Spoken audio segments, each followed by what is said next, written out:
Assalamu alaikum, chers frères et sœurs. Vous pensez que la foi seule suffit pour rester à l'abri des tentations? Détrompez-vous. Même les âmes les plus pieuses, celles que l'on imagine inébranlables face aux épreuves, peuvent se retrouver face à la luxure, ce combat intime, douloureux, souvent caché. Ce sujet est rarement abordé avec la franchise et la compassion qu'il mérite, car il touche à notre humanité profonde et aux faiblesses que nous préférons taire. Aujourd'hui, nous allons plonger ensemble dans cette réalité difficile, mais essentielle. Pourquoi la luxure parvient-elle parfois à toucher ceux qui, en apparence, sont les plus forts dans leur foi? Que dit l'islam à ce sujet? Et pourquoi tant de gens refusent d'en parler ouvertement? Ce n'est pas une question de faiblesse, ni d'échec spirituel, mais plutôt une épreuve que chacun peut traverser. Même les plus pieux dans cette vidéo, je vous invite à écouter ces vérités sans jugement, à comprendre la nature profonde de cette lutte et surtout à découvrir l'espoir que l'islam offre face à ces épreuves. Vous n'êtes pas seul dans ce combat, et il est temps d'en parler avec sincérité. Avez-vous déjà ressenti ce combat intérieur intense, cette bataille entre votre foi et vos désirs? Partagez vos expériences dans les commentaires. Votre témoignage peut aider quelqu'un d'autre à se sentir compris et moins seul. Avant de commencer cette vidéo, n'oubliez pas de liker cette vidéo, car cela nous donne beaucoup de force pour continuer à partager du contenu bénéfique. Et je vous invite à vous abonner à notre chaîne et d'activer la cloche de notification pour rester informé de nos prochaines publications sur la foi islamique. Partagez-la avec vos proches et laissez un commentaire pour me dire ce que vous en pensez. Merci et bonne vidéo. 2. Définition claire de la luxure dans l'islam. Pour bien comprendre pourquoi même les âmes les plus pieuses peuvent tomber dans la luxure, il est crucial de définir clairement ce que l'islam entend par ce terme. La luxure ne se résume pas à un simple désir ou une attirance physique passagère. Dans la tradition islamique, la luxure ou shahwa est une passion démesurée, un attachement excessif au plaisir charnel qui pousse à agir sans retenue ni conscience morale. L'islam reconnaît que le désir sexuel est une force naturelle, créée par Allah qui fait partie de notre humanité. Ce désir devient licite et une source de bonheur lorsqu'il s'exprime dans le cadre du mariage, avec respect et modération. La religion ne condamne pas le désir en soi, mais insiste sur la maîtrise de soi, sur la discipline et le contrôle de ce désir afin qu'il ne mène pas à la débauche, à la transgression ou à la destruction spirituelle. La luxure excessive, quant à elle, est perçue comme une maladie de l'âme, une faiblesse qui détourne l'être humain de son chemin spirituel, le rendant esclave de ses pulsions. Cette perte de contrôle a des conséquences lourdes.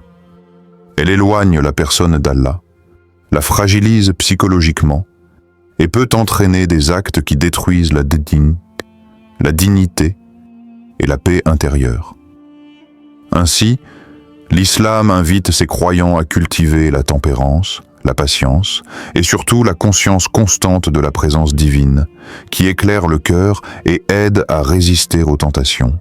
La maîtrise de soi n'est pas une simple lutte contre le corps, mais une épreuve spirituelle profonde où l'âme grandit et s'élève. Pensez-vous que la luxure est simplement une faiblesse humaine, ou plutôt un test divin envoyé pour renforcer notre foi? Partagez votre point de vue ci-dessous. Vos réflexions enrichissent cette discussion importante. 3. Pourquoi même les plus pieuses tombent dans la luxure? Pour comprendre pourquoi la luxure touche parfois même les âmes les plus pieuses, il faut d'abord plonger au cœur de la nature humaine telle que l'islam la décrit. Chaque être humain est composé d'un nafs, souvent traduit par âme ou soi. Ce nafs n'est pas une entité uniforme, mais plutôt une force intérieure complexe qui peut être à la fois pure et corrompue. L'islam parle du nafs al-amara, cette âme inférieure qui incite à la tentation et au mal, et qui lutte constamment avec le nafs al-mutma'inna, l'âme apaisée et tournée vers Allah. Cette lutte intérieure est intense, permanente et parfois épuisante. Même les personnes les plus pieuses ne sont pas exemptes de ce combat. Pourquoi? Parce que la foi, aussi forte soit-elle, ne supprime pas automatiquement les désirs naturels et les pulsions humaines. Ce combat fait partie de l'épreuve humaine, et que Dieu a placée sur terre pour tester la patience, la persévérance et la sincérité du croyant. Dans le Coran, plusieurs histoires illustrent cette réalité. Prenons l'exemple du prophète Yunus, Jonas, qui, malgré sa piété et sa mission divine, a traversé un moment de doute profond au point de fuir sa communauté. Son histoire nous montre que même les élus peuvent faiblir, mais que la porte du repentir est toujours ouverte. De même, la femme de Pharaon, Asiya, pieuse dans un environnement hostile, a dû faire face à d'énormes épreuves, y compris les tentations de son mari tyrannique et les épreuves de la foi. Dans notre monde contemporain, la lutte contre la luxure est d'autant plus difficile. Les médias modernes, Internet, les réseaux sociaux exposent chacun à une multitude de stimuli qui attisent les désirs, souvent de manière sournoise. Le bombardement constant d'images, de contenus et de messages peut déstabiliser même les plus forts. Ajoutons à cela les facteurs hormonaux naturels, le stress, la solitude, ou encore des blessures émotionnelles non guéries qui nourrissent parfois ces pulsions. Voici l'histoire vraie, anonymisée, d'une sœur pieuse qui, malgré sa dévotion, a traversé des moments d'angoisse liés à des pensées qu'elle ne comprenait pas et qu'elle rejetait profondément. Elle a vécu un combat intérieur terrible, se sentant coupable et isolée, jusqu'à ce qu'elle trouve du soutien auprès d'un imam compréhensif qui lui a expliqué que ce combat est humain et que la miséricorde d'Allah est immense. Cette prise de conscience a été un tournant vers la guérison et la maîtrise de ses désirs. Il est crucial dans ce combat d'adopter la bienveillance envers soi-même. La culpabilité excessive, la honte paralysante ou l'autoflagellation ne font qu'aggraver la situation. L'islam enseigne que chaque chute est une occasion de se relever, que le pardon divin est immense et que l'essentiel est de persévérer dans l'effort. Connaissez-vous quelqu'un ou vous-même avez-vous déjà vécu cette lutte silencieuse contre les désirs qui vous tiraillent malgré votre foi? N'hésitez pas à partager anonymement ce que vous ressentez ou avez traversé, car votre témoignage peut apporter réconfort et force à d'autres dans cette communauté. 4. Ce que l'islam enseigne réellement à ce sujet. Face au combat difficile contre la luxure, l'islam ne laisse pas le croyant sans lumière ni espoir. Au contraire, le Coran et la Sunna regorgent de conseils, de rappels et de promesses divines qui guident l'âme et l'aident à se relever. Plusieurs versets clés parlent explicitement de la nature humaine, des tentations et surtout de la miséricorde infinie d'Allah. Par exemple, Allah dit dans le Coran, « 10. Ô mes serviteurs qui avez commis des excès à votre propre détriment, ne désespérez pas de la miséricorde d'Allah. Allah pardonne tous les péchés. Oui, c'est lui le pardonneur, le très miséricordieux. » Sourate Az-Zumar, 39-53. Ce verset est une lumière immense pour tous ceux qui luttent contre leurs faiblesses, car il rappelle que la porte du pardon est toujours ouverte, peu importe la gravité des fautes. Une des plus belles illustrations de ce combat intérieur et du pardon divin est l'histoire du prophète Youssouf, Joseph. Face à la tentation pressante de la femme de Potiphar, il refuse avec fermeté, conscient du piège, mais aussi de la valeur de sa foi. Youssouf incarne la maîtrise de soi, mais aussi l'espoir de rédemption. Malgré cette épreuve, il ne se laisse pas briser, ni tomber dans le désespoir. Son histoire nous enseigne que la lutte contre la luxure est possible et que la foi profonde combinée à la patience ouvre la voie à la victoire spirituelle. Le concept fondamental dans cette lutte est celui du tawba, le repentir sincère. L'islam insiste sur le fait que nul n'est parfait et que la repentance n'est jamais fermée, même pour les âmes pieuses. Le prophète Mohammed, paix et bénédiction sur lui, a dit « Chaque fils d'Adam pêche, et le meilleur des pécheurs est celui qui se repent. » Hadith rapporté par Tirmidhi. Ce message est libérateur. Il ne faut pas tomber dans une culpabilité paralysante ou une honte écrasante, car cela peut décourager et éloigner d'Allah. Au contraire, il faut cultiver la conscience de ses faiblesses, accepter son humanité et se tourner vers Dieu avec espoir et humilité. Pour renforcer sa foi face aux tentations, l'islam conseille plusieurs pratiques.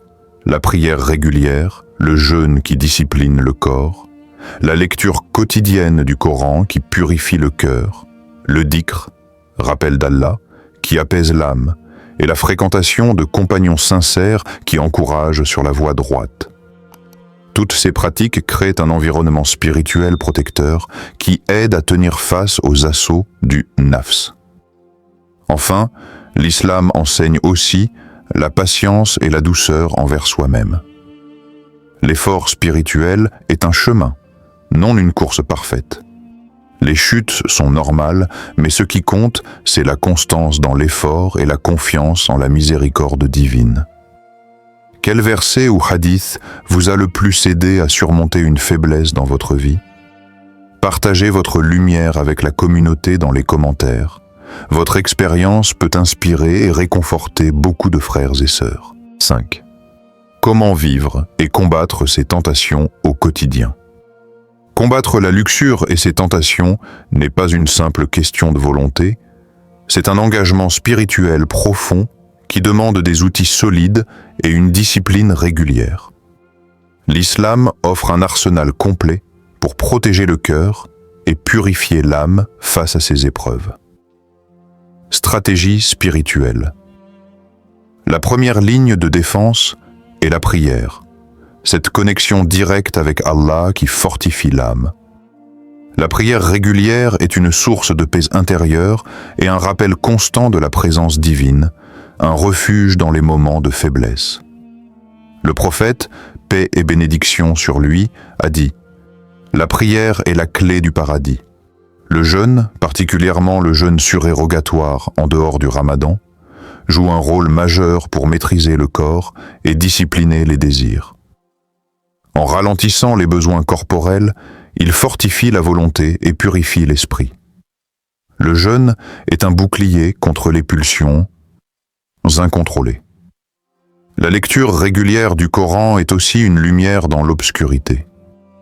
Les versets apaisent, inspirent et rappellent les conséquences des actes sur la vie présente et future. Le dhikr, le rappel d'Allah par la répétition de ses noms et formules bénies, apaise l'âme, réduit le stress et recentre le cœur vers l'essentiel. Enfin, fréquenter de bonnes compagnies est fondamental. S'entourer de personnes pieuses qui encouragent la patience, l'effort et la sobriété permet de ne pas s'isoler dans la lutte et d'avoir un soutien réel. Technique pratique.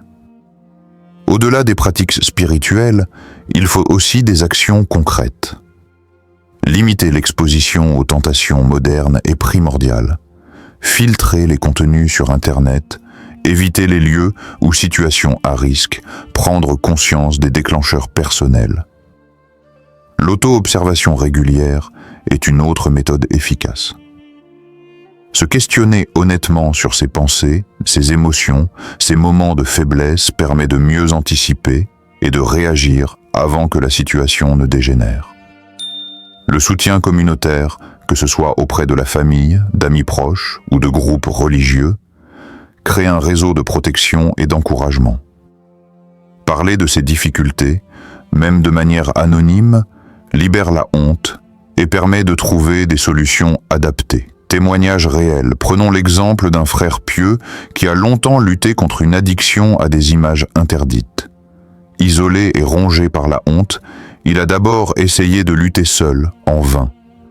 Puis, après avoir accepté de se confier à un groupe de soutien musulman, il a mis en place un programme mêlant prières régulières, jeûne, conseils spirituels et limites concrètes sur ses usages numériques. Sa foi s'est renforcée, ses rechutes se sont espacées et il a finalement transformé cette épreuve en un témoignage d'espoir et de force. Aujourd'hui, il aide d'autres frères à ne pas perdre courage. Importance du pardon envers soi-même et de la patience au cœur de cette lutte, il est vital de se pardonner ses erreurs. La culpabilité paralysante ne sert à rien si ce n'est à renforcer le mal. L'islam nous enseigne la patience, la douceur envers soi-même et l'espoir infini dans la miséricorde divine. Chaque effort, même petit, est reconnu et récompensé. Avertissement contre l'isolement et la honte. L'isolement et la honte sont les pires ennemis dans ce combat. Ils poussent souvent à la récidive, à la dépression et au découragement. Il est donc crucial de briser le silence, de chercher de l'aide et de s'entourer d'un environnement compréhensif et bienveillant. Quelles sont vos méthodes personnelles pour combattre vos faiblesses et rester sur le droit chemin? Partageons nos conseils et expériences dans les commentaires pour avancer ensemble, car nous sommes plus forts unis. La luxure, aussi puissante soit-elle, n'est jamais une fatalité, même pour les âmes les plus pieuses. Elle fait partie des épreuves humaines, un défi que chacun peut rencontrer sur son chemin spirituel. Mais ce combat n'est pas une condamnation, c'est une invitation à grandir, à se relever et à renforcer sa foi. L'espoir doit toujours habiter nos cœurs, car la miséricorde d'Allah est immense, infinie. Peu importe les chutes, peu importe les erreurs, il y a toujours une porte ouverte vers le pardon, la renaissance et la purification de l'âme. L'important est de ne jamais abandonner, de continuer à avancer avec patience et détermination. Souvenons-nous que chaque effort sincère est vu et récompensé par Allah. Même dans les moments de faiblesse, la lumière peut renaître. Que cette vidéo soit un souffle d'encouragement pour toutes les âmes en lutte, un rappel que vous n'êtes jamais seul. Si cette vidéo vous a touché, n'hésitez pas à la partager pour que d'autres âmes trouvent du réconfort et de l'espoir. Laissez un commentaire avec votre prière, votre espoir ou un mot qui vous a inspiré. Ensemble, faisons grandir cette lumière. Barakallahu fikoum.